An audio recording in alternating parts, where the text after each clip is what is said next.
I collect many things. The two principal things are prints and drawings done by artists whose work I like, and the other are topographic photographs, mostly from the late 19th century.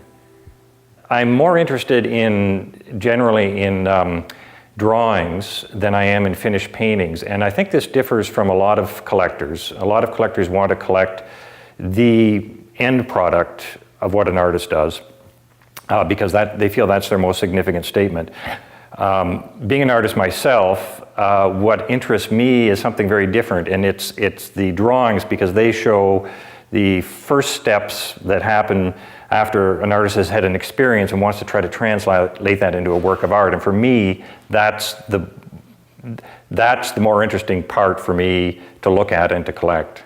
In terms of the photography, there are several criteria. One is the quality of the photograph. Is it still in good shape? Is it like it was originally produced? But I'll still collect photographs that are inferior technically if the subject matter is of real interest to me and if that's the only way I can get it.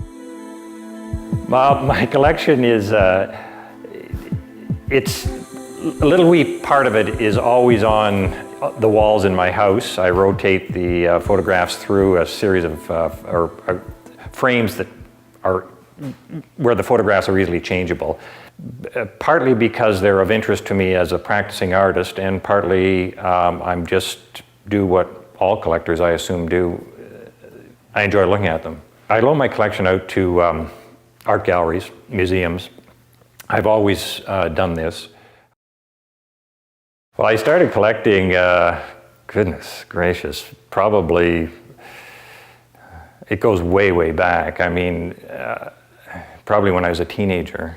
I grew up in a household where having original paintings on the wall was part of what happened in my family house, and so it was. I can't think of when it began. As far back as I can remember, I was collecting art. My collecting of photography started because I was interested to know what the particular landscapes that I was painting looked like 100 years ago. And so I started off primarily wanting to find photographs of Georgian Bay and Newfoundland, which were the two areas that I was painting most frequently.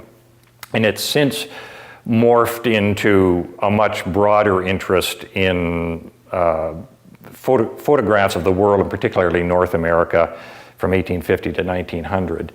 But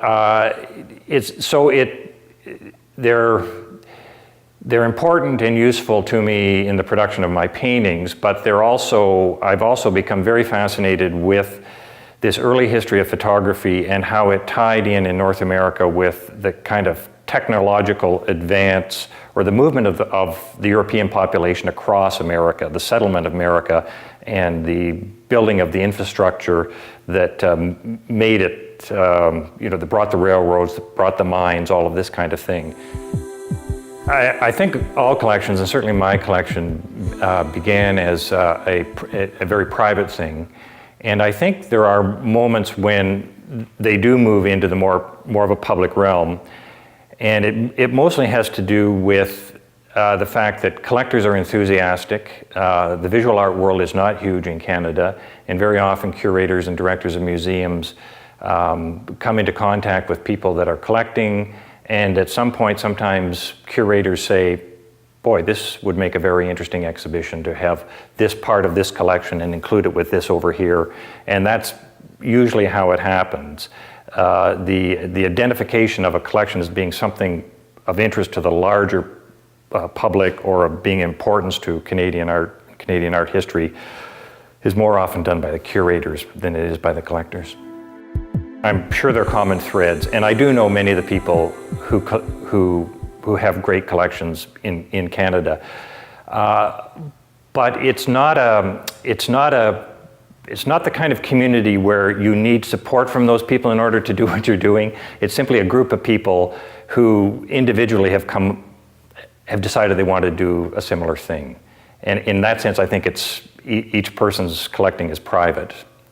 even when they're doing it at a corporate level, I think it's very often one individual who's the strong moving force behind certain corporate collections, and it's not as completely private, but it's still very much a personal thing. Collecting probably does fulfill an internal need, although it's probably one that I'm not really conscious of, and that I probably rather not be conscious of. I mean, it's not the same need as for a lot of other collectors, because I'm surrounded by the art. Producing it is what I do. But I think there are a lot of areas that overlap, and one of them is simply that you love something so much you want to possess it. And I think that's common to all collectors.